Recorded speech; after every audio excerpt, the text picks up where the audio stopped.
Hide the desktop recycle bin. Hey everyone, how's it going? Leonardo Paiva here with another video.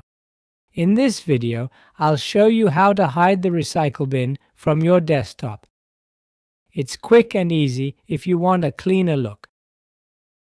First, right-click on your desktop and select the last option, Personalize.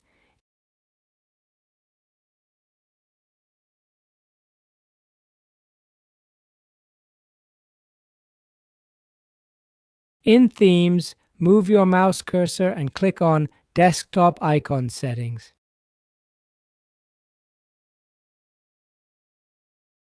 You'll see the Recycle Bin option.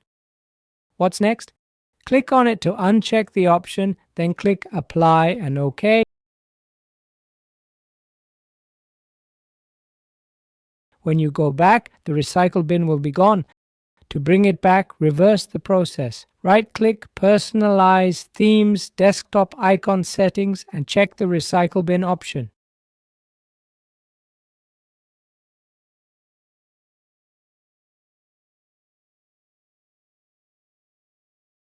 Did you manage it? Let me know in the comments below. Subscribe for more tutorial videos. That's all for now.